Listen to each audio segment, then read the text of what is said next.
Tonight, for our main presentation, we're pleased to have Joshua Gray, who's a ranger at the Obed Wild and Scenic River Park.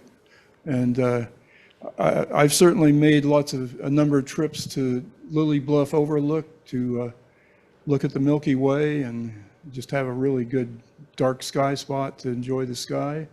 And he's going to tell us about some of the options they have there and some of their activities at the park. So, thank you, Don, for the introduction. So yeah, I'm a park ranger at the Obed Will Scenic River site in Wartburg, Tennessee. Has anyone not been out there yet? You guys are missing out. You should go out there. I'll tell you why, and I'll give you good reasons why to head out there. To start things off, I normally would be in different attire, but the shutdown does have me on furlough. So whenever that does lapse, we will be back in session. The trails, campground, everything like that's still open. So make sure if you guys do go out in any state parks, they're okay right now, but any federal parks like Cumberland Gap, Smokies, us, Big South Fork, things like that, you guys are welcome to go out there in those lands. They're still mostly operational. Just please make sure you take care of your trash. Leave no trace principles, things like that. Most places are about 40% or less staff. So a lot of us are on furlough. You'll mainly see maybe law enforcement or maintenance rangers around. If you guys see them out there, please let them know that you thank them for their work, because a lot of them are working and still not being paid. So once that lapses, we want to get back out there and serve the public. That's what we're a service for. But so yeah, Obed Will Scenic River. It's been a night sky park through Dark Sky International since 2017, and it's the second one in the state of Tennessee, second and only, besides Pickett State Park up near Oneida, a little bit west of that near Big South Fork. So talking about me, in case you guys want to know, so that's me in my normal uniform outside the visitor center in Wartburg. We're right behind the big courthouse. And so I'm the park ranger, night sky coordinator at Obed. I graduated from Tennessee Tech in Cookeville, and I got a BS in wildlife and fisheries, and my concentration was conservation biology. So if anyone asks, I just say environmental science. Pretty much goes with a lot of the stuff that I do. But I interned with American Conservation Experience, where I was out in Homestead National, well, it used to be National Monument, now it's National Historical Park out in Nebraska. And then I was in the Smokies in 2019. And then I stayed in the Smokies doing a lot of seasonal work at Sugarlands and Kate's Cove. And then I also had a quick stop actually at the beginning in Jersey, where I'm originally from. But I've been in Tennessee about 20 years, so this is home for me for sure. So information about Obed in general. So it's obviously part of the National Park Service, but there is some land that TWRA, which is part of the state, owns. And then there also is some private land ownership through the kayaking groups, the Climbing Coalition for Tennessee, things like that. So overall, we're roughly about 5,000 acres in total. We've been around since 1976 with the Wild and Scenic Rivers Act, which started in '68, but we became a legitimate site, part of the National Park Service in 1976. So we do hit 50 years next year. Pretty cool. We'll have some merchandise come out that kind of celebrates that. So, and throughout the year or so, we'll also be doing a lot of programs that tie into that too, dark sky included. So obviously we're protecting and preserving the wilderness and free-flowing nature of the river. We are the only river system in the whole state that is not manipulated or controlled. There isn't any kind of influence that we as the Park Service, the county of Morgan County, Wartburg, the city, or Cumberland County near Crossville area. So we're letting nature take its course. We're the only one state that can say that. So pretty neat. Like I mentioned, about 5,000 acres, give or take, a little bit over it, but we own and manage about 3,500 of it, while state and other private ownership is about another 1,700 in total. That's a map of the whole park. So normally, the most western portion of our boundary is going to be almost down here to northeast of Crossville, so just past their wastewater treatment plant. You go all the way heading eastbound on Obed River. I realize I also have a laser pointer, which will help. So you have Clear Creek coming down from the north, coming down towards Lilly Bridge. If you guys have ever been out there, you have like the Lily Pad Brewery right there. You have Wartburg, that's further east. So you'll come west through Lansing, or some folks will also come down Catoosa Road towards Nemo. So you have Obed River coming all the way through. You have a little bit of Daddy's Creek coming out of Catoosa. You have Clear Creek coming from the north, coming down through Lilly. And then you barely have this little stretch here, but that's the Emory River, which goes all the way down through Oakdale and down to Harriman and Kingston. So roughly, pretty narrow stretch of river that we cover. So we only go out about a half mile to a mile out from most of the boundary. But because it's a pretty rural town, and we also have a lot of open county space with Catoosa all south and west of us, we have a lot of open and shrouded areas by trees. So that's why we're also a great spot for night sky viewing. We don't really have much sky glow.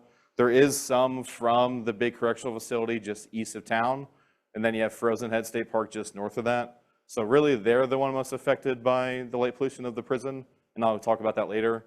But beyond that, you maybe get a little bit of sky glow from Buc-ee's and all that. That's way down here in Crossville. Other than that, we're about 90+% of dark sky on the best nights. So obviously, like I mentioned, our status, we've been an International Dark Sky Park through Dark Sky Association, which is now Dark Sky International. I must have missed that to change it. Since 2017, Pickett was, I believe, 2015.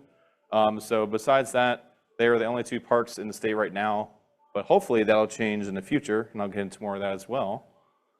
To retain our certification, if you guys don't know, to be an International Dark Sky Park, we have to submit an annual report of night sky measurements. So basically, we take those little measurement boxes, we point them up into the sky, we take 5 measurements each. It reads the darkness level, so obviously the higher the number, the darker the sky.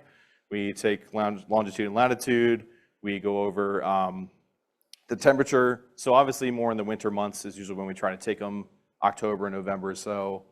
And then by December, we submit all the info to Dark Sky International, going over all of our visitor statistics, all of our programs, photo proof of those programs, things like that. And then they go over it. They either want more information, they approve everything, and we retain our certification through that same process. But it does change throughout the year as things become more and more prevalent based on light pollution or new sources of light in the county as things develop, things like that.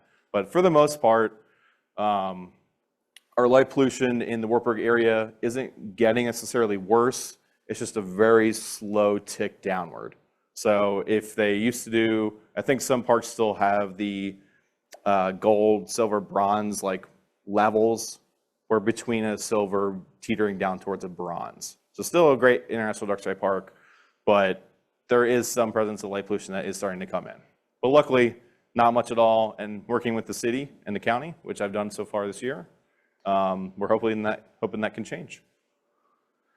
Obviously, they use these reports from us, from Grand Canyon, from Glacier, all different parks all around the country. And there's a total of 80+ parks like ours all around the world that are internationally recognized as dark sky parks. And so obviously, the whole point of being an International Dark Sky Park is trying to improve the night sky conditions, preserve those for the people to always come back to and enjoy the night sky. Because as more and more development of urban and suburban areas increase, we're getting a lot less options for people to see the night sky. So that's why places like ours and elsewhere, it's really important that we stay tried and true to keeping those skies dark. They can also use these stories or reports to create stories to share with members in the rest of the world. They normally have monthly meetings on Zoom, which I usually try to get to when I can. They also have different events throughout the year. I think it was sometime this month, it may have already happened or is going to happen. They do a whole 24 hours event on in person and on Zoom where people just do all different kind of presentations. It's a really cool thing to kind of just get the word out there and educate the public. And obviously, we're just trying to educate the public on light pollution.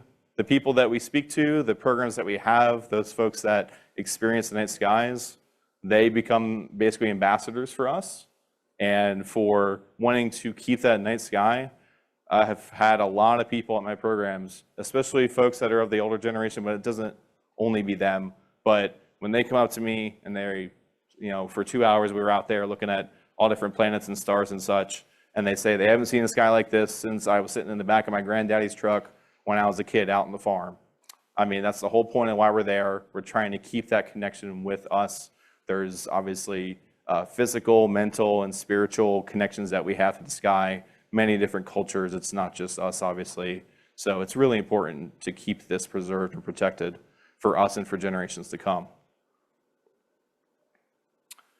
So the primary areas, just in case you guys ever want to go out to Obed, if you've been there before, a lot of them haven't really changed. But the main areas you go out to, Lilly Bluff Overlook, like Don was saying, is probably the best spot to go into the park. It's free to access any time of the night. It's open 24/7. It's only a 0.3 mile hike each way. So it's actually a really short and easy trail from the parking lot, but you do have to walk. If you were to ever bring out a telescope or anything like that, you are welcome to bring a small wagon to wheel things out, anything like that.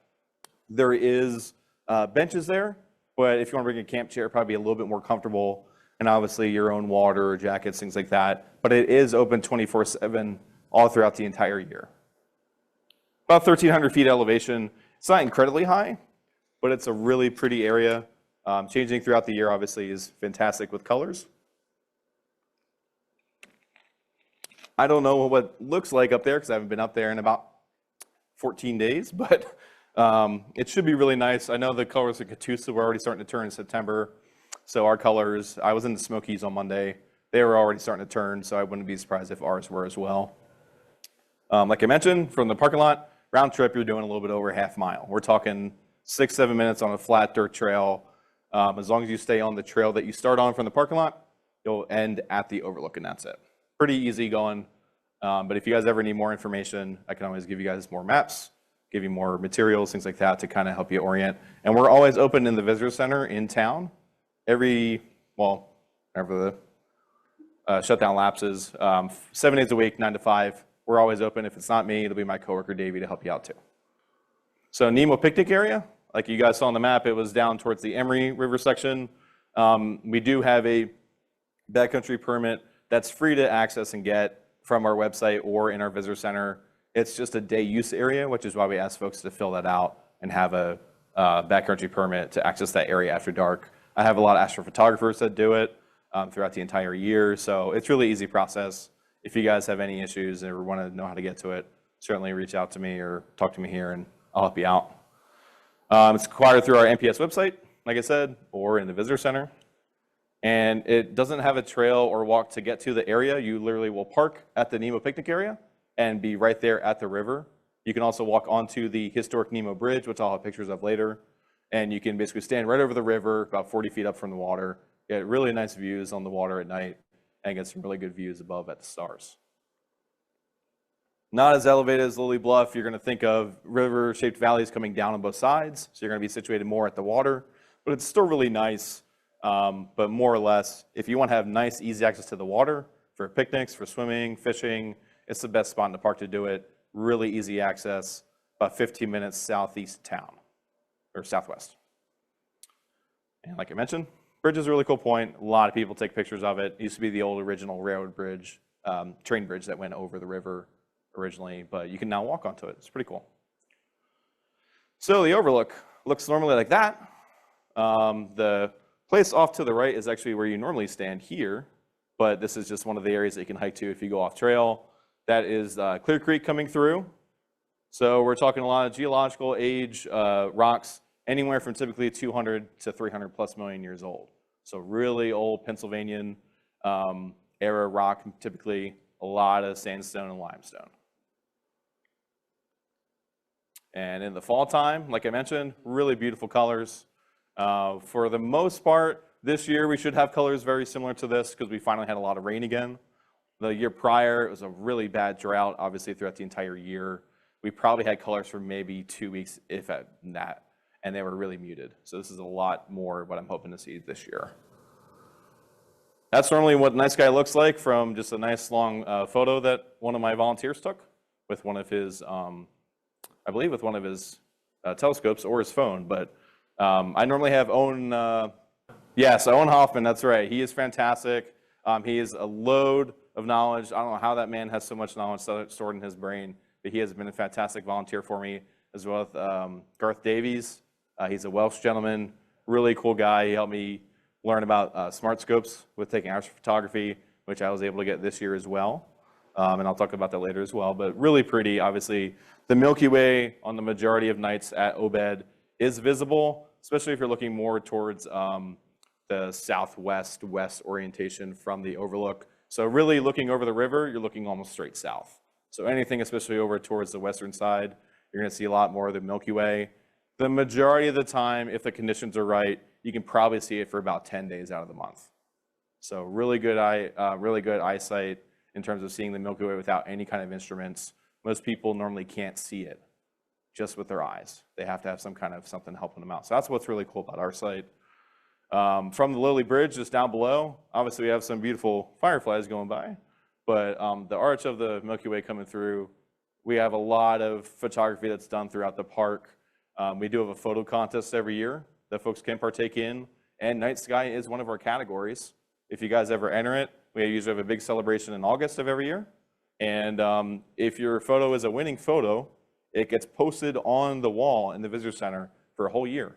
We usually have our photo winners all together on the side that we show the movie. And you normally get like money to use in the bookstore too. So it's pretty cool. It's just another way to get the community involved and enjoying the outdoors and really showcasing the beauty of our nature and our skies. And that was one last photo. I can't remember when this was taken. Rick Ryan, who was in the position before I was previously, he took this photo. I can't remember with which telescope. It was probably possibly our Schmidt Cassegrain, but I can't remember what instruments he was using. Still a really beautiful view regardless. From Nemo, so this is kind of a view from the bridge. So obviously you have the railroad bridge running through here. So you can walk onto this right over the river. So you're, from this orientation, you're viewing the bridge, so you're just a little bit upstream from the campground and the picnic area. But still really nice dark skies. You just might be a little bit more pigeonholed because you got hills on both sides. So then during the day, like I mentioned, you can walk on the bridge back and forth and getting really good, easy access to the river. Normally it doesn't look this low, but this is kind of in the either springtime, usually in about March or April. And we do have kayaking that is doable in the park. And usually it's a season because we don't have any kind of damming or control to raise or lower the waters. So it's going to be typically late November through probably April, maybe into early May, depending upon the rains. And that's a view that one of our photographers, Kelly, she almost always submits to our dark sky category. She won again this past year with an aurora photo. I just wasn't able to grab that before the shutdown happened. But really beautiful photos that she and her husband take down there at night. They usually have a spotlight they set like right below behind the bush looking up onto the bridge to highlight that. And then obviously to grab a beautiful photo of the Milky Way. Another one that she also took. And wasn't sure if that was a shooting star right here or just another plane going by, but the whole park has opportunities like that and like this to be able to explore. So we do have some sky glow obviously coming through right here. That would be facing eastbound, looking down towards Oakdale and Harriman. So we do have some industry that's down there in the county, but still really nice views once you look up and over. And then so I mentioned we have all different activities, and I promise this is the last thing I'm going to mention before it's really anything that's not night sky related. But obviously our night sky is a huge focus that we have in the park, and for me, we have ranger programs that cover a litany of subjects. So we have paddling and kayaking, like I mentioned. We do also do rock climbing every first Saturday of every month, whenever the shutdown lets go. We offer free rock climbing to the public down at Lilly Bridge. We provide all the equipment. It's normally starting around 11 o'clock. And we do also have from 11 to 12, anyone 12 and under usually gets priority. But there's usually about 10 routes open that anyone can start climbing at that time. You'd be surprised on the busiest rock climbing programs throughout the year, we get easily over 200 people. And so you normally have about 6 of us rangers, maybe 5 to 7 volunteers trying to manage that many people. We do great. Granted, people might be waiting around a little bit, but it's a fantastic opportunity. If you ever wanted to rock climb, we also have bouldering just up the road on another different trail in that same area. So do check out those really good activities for that. Obviously, hiking is pretty prevalent in most national parks and state parks. Got about 25 miles of it with 2 stretches of the Cumberland Trail, which stretches all throughout the eastern side of Tennessee. Fishing and swimming is obviously really prevalent during the warmer months of the year. And then camping, like I mentioned, you can backcountry camp anywhere in the park. It's free to do with the backcountry permit. And then the front country camping, like I mentioned, is just to the right-hand side beyond Nemo Bridge that we have our small little campground. It's strictly just primitive, tent camping only, no hookups of any kind for electric or water. So if you want to just enjoy a traditional sense of camping, and it's $15 a night or $7.50 if you have the senior or access passes for the federal government. And obviously birding, we're a great spot for birding throughout the year, especially in the spring and fall. We are a great migratory stop for birds on their way down to and down and back for migration. So a lot of hummingbirds, a lot of birds of prey, a lot of different songbirds. We're a great spot for it. So definitely if you like birds, we're a great spot for it as well. Obviously the Overlook's probably going to be the best spot because you're at the highest elevation. A lot of birds riding the hot waves of air to get higher and higher. So our program attendance throughout the entire year, I spoke with you guys actually last October, I think it was. So to kind of go over what we've achieved in the year that I've been here, we've been wildly successful throughout the entire year of programs that we've offered. We try to do about one a month. Weather issues and scheduling issues sometimes does work into causing me to cancel, but for the most part, I've been really lucky with the opportunities I've had. So planet viewing, full moon hikes, meteor shower watching, and even solar programs during the day I've done. We have a solar scope, one of the Coronado scopes. Really cool opportunities for people even during the day to be able to find something like that.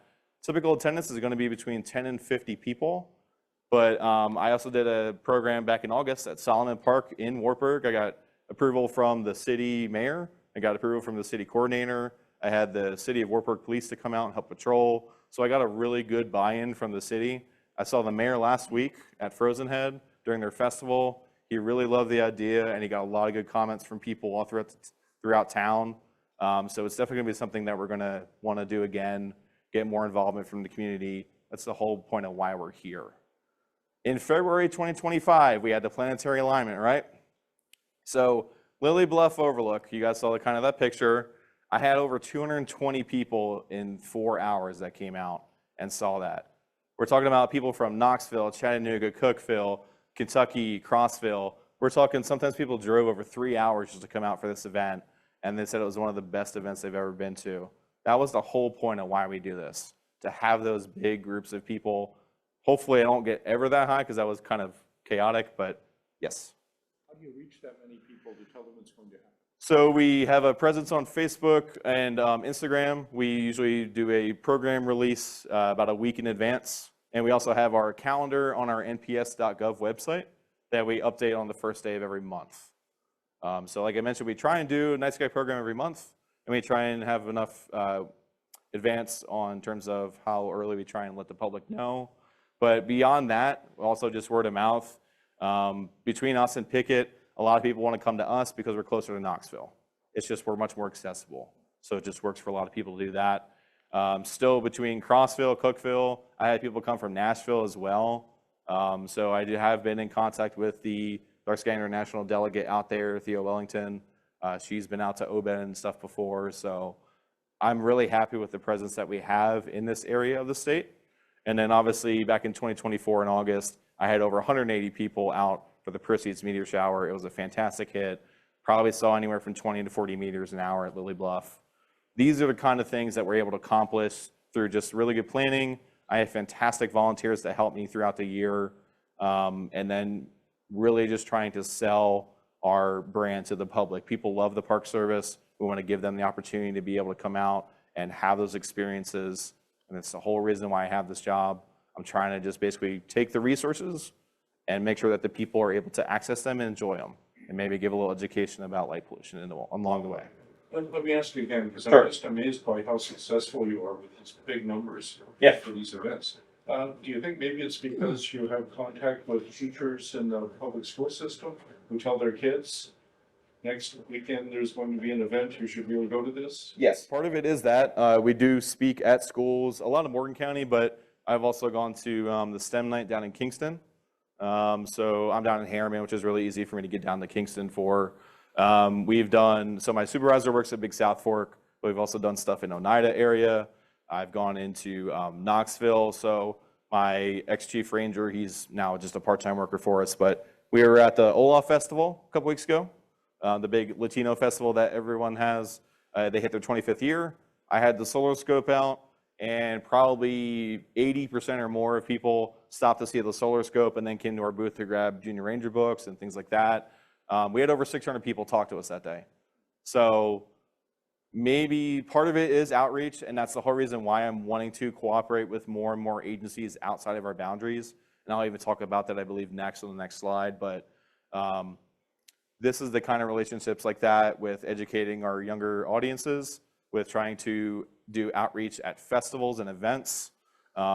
That's, I think, something that I'm really proud of that we're able to achieve, is we can reach our audience not just by staying in our boundaries and promoting what's really good there, but also going out beyond our boundaries, going to the people themselves, and really starting to build our brand out there as well. Anyone have any questions before I move on? Yes? You had a Milky Way picture from Lilly Bridge, you said. Is there parking in that bridge? So there's parking on either side of the bridge. You just walk onto it. It's just one of the small concrete bridges, but for the most part, people that are driving through are they're pretty much out there in the county. Just be mindful of just a car coming by. But for the most part, yeah, it's pretty quiet out there. There are other bridges in the park as well, but they're really either a smaller area that's pretty shrouded by trees. Lilly Bridge just probably gives you more of an open area on a narrow portion of the river. So a lot of people just still get really good views from there or Nemo. But you have to go 0.3 miles, which if you've got a sizable telescope, is it a rough trail you have to travel along? It's just a dirt trail. There may be an occasional tree root here or there, but it's mostly level. That can be a little difficult with things with setups. And it's like, I have a couple wagons, like I'm totally okay, and I know I've talked about it with trying to coordinate like an Orion night out there. If you guys ever want to come out, that I can help facilitate moving those things down to the overlook for you. And I've done it for my programs. If you need it, if you can't, if you're not mobile or anything like that and need better accessibility, I can ferry you down in my park vehicle and drive you back, because I can take some of the pylons out of the way and take my vehicle down there. So I can even stow your equipment in.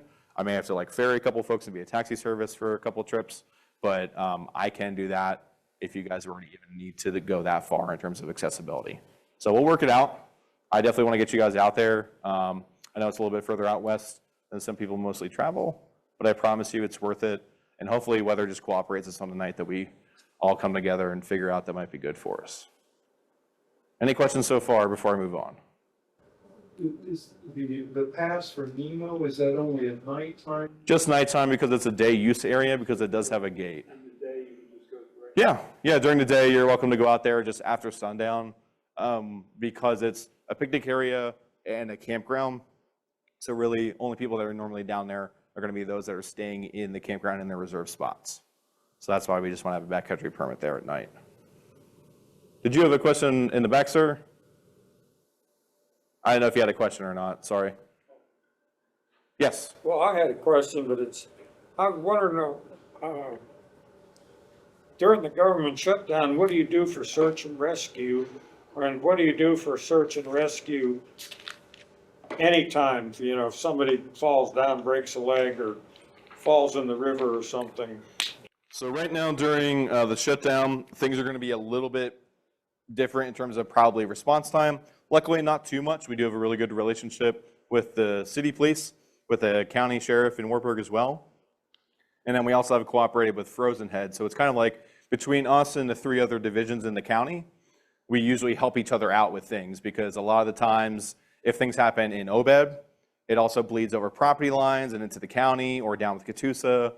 We do have occasional, when I say occasional, once or twice a year, swift water rescues for kayakers, or maybe someone that gets hurt from rock climbing or bouldering. We do have ways to get in on the trails. We have, like, if you guys have ever seen it before, it's emergency response. Like, it's not a gurney. It usually actually has just one big wheel, and then it's like almost like a chariot chair that you sit on. It's called the Black Diamond. We do that for trails that really you can't get anything onto, but you're able to get up over rocks and things really easily with, because you have someone in the front and someone holding in the back like a chariot, or like parading someone through on a chair. And then in terms of during the shutdown, it's just people are going to probably wait just a little bit longer, but for the most part, like I said, we still have my chief ranger there. He's my head of law enforcement. We have response folks that come out from the county and the city. So if we ever have any kind of emergencies or any kind of injuries, we usually have really good response time. We get down to the river in typically 10, 15 minutes, most places. And then from there, it's really just a lack of phone service might be the first hurdle for most people, that someone just has to go back up the road 2-3 minutes, get a signal, either text the sheriff or call 911, and then things start rolling from there. Does that answer your question? Yeah, do you have a rescue squad up there? So we, as the park, don't, but all of our, I'm just first aid CPR certified, but any of our law enforcement and emergency response rangers, they're all going to be wilderness EMTs trained. Rome County has a rescue squad that's like a volunteer fire department. And they've helped with stuff in the past occasionally too. They have boats Yeah. and stuff like that. They can go get people. Yeah, and we have also, when I was in the Smokies, it was like a lot, almost every month. But occasionally also, we have worked with the National Guard if we have to use like a Black Hawk helicopter to haul someone out. Life Flight from UT Knoxville with their hospital, things like that. We will go to every length to get someone out safely. And for the most part, they normally don't have to pay for that kind of response. If it's a life flight, that's different. But anything else, we're there to get someone out safe, get them home at the end of the day. And for the most part, people do. Not everything goes according to plan, but a lot of our issues throughout the entire Park Service that anyone might have, it's a lot of preventable things. Lack of water, not wearing the proper footwear, going off trail and then getting lost, not letting your wife know where you're hiking for the next 3 days with your 4 buddies, things like that. Not everything. Like, I've been in the Park Service about 7 years. I still fall down and hurt myself on the trail sometimes. I'm in the proper footwear and everything like that. Things just happen. It's how life goes. So not everything can be prevented, but for the most part, we want to try and stack our chips all in that one corner for us to make sure everything's at least giving us the best percentage of staying safe. Anyone else? You mentioned several resources, most of them the web calendars and sites. Do you have a brochure or a card that has those places we should check to find out what's happening, what's going on? So right now, I unfortunately don't. I physically had to leave all my property, papers, everything at the center when I went on furlough. Like I mentioned, if you just Google search Obed Will Scenic River, the first thing that comes up is our webpage, all the nationalparkservice.gov. It's a federal website. I can give you guys the information, and at the end, I do have my contact info as well if you need to reach me by email and such, or my phone number. Please don't hesitate to call me or anything like that. David's obviously done that already. And I will go out of my way to try and help you guys. You know, I want to, even if I'm on furlough right now, coming out to this weaning, things like that, I still want to extend, you know, the professional, and, you know, I'm just wanting to also be a part of your organization and promote really good stuff that we're doing out in the park. So I'll get to that later, you know, at the end, and I can always give you more if you need it. So Big South Fork National River and Recreation Area up in Oneida. If you guys have talked to me in the past, I talked about trying to get them certified as another international dark sky park. The whole point of why we're doing this, not only for educational grants, things like that. I don't think there's anywhere in the country in terms of a state or national parks where there are 3 of them within 2 hours of each other. If we're able to get Big South Fork certified, we would have Pickett, we would have Obed, and we would have Big South Fork, all 3 together as night sky parks. That's unheard of in the country that I know of. All really close proximity to each other. They tried in 2020, like many things during COVID year, a lot of things just kind of either stumbled to the finish line or maybe didn't even get there. We were almost there. I want to say like 95% of the way there, and then things just started falling by the wayside in terms of funding being pulled, priorities changing, things like that. I wasn't here when it happened. I just know from records that I was given of what happened. But about 80% of the park still has compliant lights, and they're actually still adding more as the years have gone on. We're probably over 85% now. I just wanted to make sure that I was at what I knew for sure that we had. So Dale, our electrician up there, he's fantastic. He's been working on the lighting around Bandy Creek Campground and Visitor Center, around Blue Heron Mine out there in Stearns, Kentucky. So all throughout the entire park, near the trails, near the campgrounds, near the horse areas, we're trying to make sure that the lights are compliant. So shields, if you guys don't know, shielded lights, you want to either focus the lights downward completely, or at least where it's not going up and outward. Even if it's only 50% shield, it's just only going out and down. It's still better than just bleeding out like a big fishbowl light like you see all over in downtown Wartburg. But night sky programs have already been offered in the past. And if the shutdown lapses before the end of the month, I was supposed to lead a program up there on October 25th at the Bandy Creek Visitor Center. We were already starting to do signs for it. We were going to post it basically this week on our Facebook, Instagram, park sites, things like that. Hopefully, fingers crossed, we can actually still do it. I definitely want to get up there. There's a lot of interest.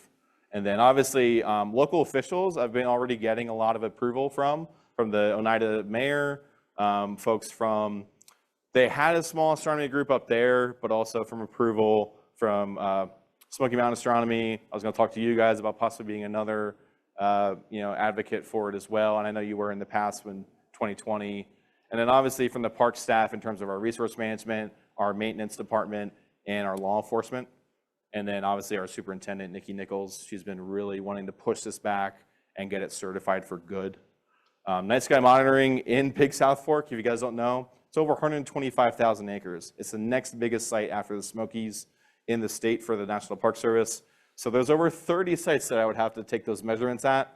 So we were hoping to do it probably this week, which isn't going to happen, but it would have been 8 to 10 teams of 2 spending 3 hours in different areas of the park doing all those measurements to be able to get that, because this is how big of an area it is. We cover, Tennessee and Kentucky, 4 or 5 total counties. It's different things that we have to jump through, but that's what we need to do to get certified. Have all that different data, have all those different statistics to be able to submit to Dark Sky International and really strengthen our case for why this is a notable place to be a dark sky park and be certified. And anyone have any questions on that? Cool. And then work with Frozen Head and Picket that I've also done in the past year or so. I've done multiple programs with Frozen Head. I was actually there this past Saturday for their Heritage Festival for blacksmithing. We also done skins and skulls and informational tables in the past that my coworker has done. And then I also did a night sky program for them during their wildflower pilgrimage this April.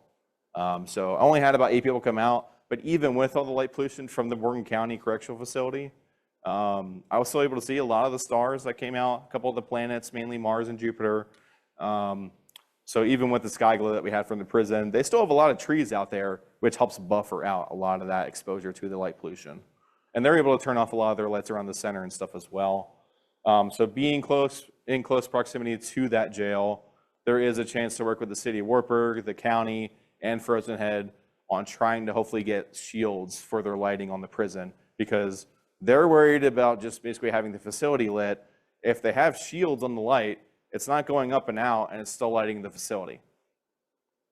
Nothing really changes for them, makes it a lot better for the county and everyone else around, so it's a win-win. And they can probably get grants from the state or from federal or even Dark Sky International to be able to accomplish that. So it's going to be a multi-step process, but doing the programs out in Wartburg, working with the mayor, working with the county police, things like that, that's the whole reason why I'm starting to extend that olive branch to get things in motion for trying to get some more compliant lighting in the county and in the city and at facilities like that. Picket this year, unfortunately, we weren't able to do a program with them, but they obviously have a beautiful astronomy field. They were the first night sky park in the state, like I mentioned earlier. Excuse me.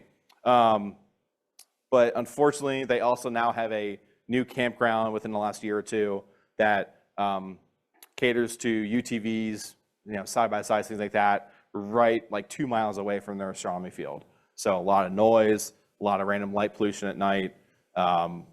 There's a give and take that they're trying to work out with them, that when we have events, they maybe have more closures for trails and things like that, only to attendees. I'm not really sure past that what else they're going to do, but we're definitely trying to work towards figuring out a way that we can also do a cooperative program session with them as well, like we have hopefully with Big South Fork later this month, and obviously multiple times with Frozen Head so far. So getting out to the community, like I said, we love branching out, not staying with just federal agencies. We want to do with state, want to do with city. We're definitely open to branching out and trying to extend our education to the public in different ways. So I got a solar scope this year, like I mentioned, and I got to ring the wrist of my supervisor when we had a lot of money that we needed to spend before the end of the year. And I'm like, hey, that solar scope that you didn't want to let me spend and get back in February when I submitted my proposal for it. I know a great way to spend another $600 because we're about 2,000 deep in stolen money, and we don't want to give money back to mommy and daddy and the government because then they won't give us much next year. So obviously a beautiful view that I got of the Trifid Nebula. This was, I believe, the September 22nd when I had one of my programs out at Lilly Bluff. Took about 16 minutes or so, but if you guys don't know, solar scopes are basically just little telescopes built in, or it's photographic lenses built into a small little automatic machine. It can help locate, track, and find deep space objects. The types of telescopes that we have in our park currently, I have two Dobsonian scopes, so Newtonian scopes on Dobsonian mounts, 10 and 12 inch. I also have a Schmidt-Cassegrain, I believe, a 10 inch.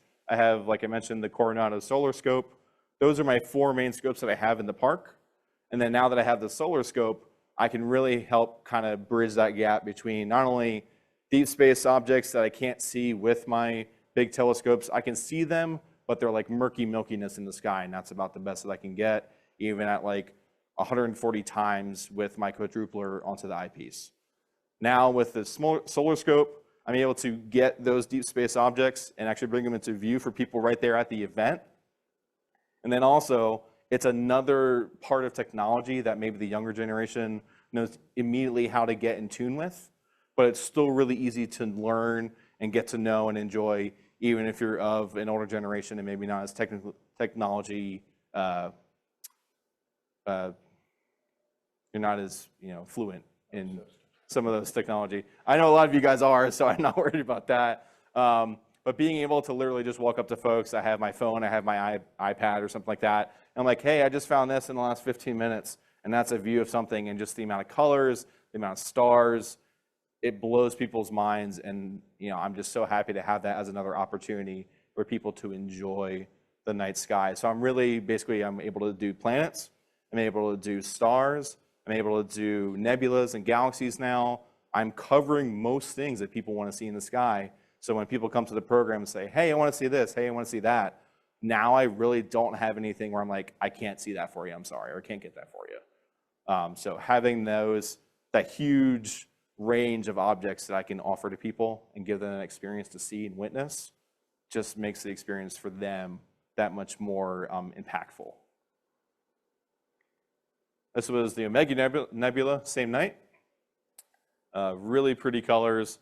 I'm really only showing you guys photos. I know you know much more about these objects than I do, but I just wanted to show you what something that's this big and $600, and I just connect it with my phone. It doesn't need Wi-Fi or anything like that. I'm able to get this in 3 minutes. I mean, obviously, the longer you let it sit, the longer you let it cook, it's going to develop more and more stars, more colors, more clarity. The photographic lenses in these objects and telescopes and things like that, they're able to absorb more light in real time. So that's why when you saw the aurora maybe earlier this year, the beautiful colors you saw with your eyes, and as soon as you took a photo with your phone, you're like, well, wait a minute, this is a lot more pink and green and red that I can't see. It's because our eyes just in that moment can't get more light in, where in those photographic lenses they can. So that's why objects like a solar scope are really cool to get that another element in and be able to expand upon the offering that we can give to the public. This is my favorite, the Dumbo Nebula. Really beautiful colors. I think it was one of the kids that I showed at our program. He goes, oh, cool, so any of the constellations or anything out there, they can grab it and get swole or get buff, get big. That kind of stuff, it makes me laugh, but at the same time, he probably connects to it, and all of a sudden he knows what the Dumbbell Nebula is. So that's the whole point of why I'm there. The Andromeda Galaxy, I tried getting when I was out with you guys at tau. So I got some of the swirls of it and some of it developing. It just wasn't cooperating in terms of getting more clarity in terms of around it. But still, I thought it was really notable that in about 30 minutes when Ted was giving his talk, things like that, I was just letting it cook outside. And I still got a really cool view of it in something that, like I mentioned, about 8 inches tall, 6 pounds. Still really cool to be able to get that. And like I mentioned, ways to contact, that's the phone number is the one for the visitor center. I can give you my phone number here, my personal cell phone number if you'd like as well. That is my email, joshua_gray@nps.gov, nationalparkservice.gov. And then, like I mentioned, our visitor center is at that address, and we're open 7 days a week, 9 to 5. Shutdown pending. Hopefully, whenever that lapses, we just want to get back out. I hate not working. I hate not having a paycheck either. And we just want to be back out and offering the public the amazing things that we can normally do. So the shutdown is pending. Yeah, the shutdown is pending. We would love for it to get to that point. Does anyone have any questions for me? That is basically the end of my presentation. Yes, sir. Is there any other open area in Obed except the overlook? So there are other areas, like I mentioned, like Jet Bridge and Barnett Bridge. The access to those river areas is pretty easy. The problem becomes that, like I mentioned, so like this is the view of Nemo, because it's a much more narrow area of the river, unfortunately, you're just surrounded by a lot more trees in a lot quicker fashion. So you don't have you can look straight up and a little bit out, but if you really want to get multiple directions, you're not going to achieve at those two sites. I'm sorry? Yeah, no, thank you. Yeah.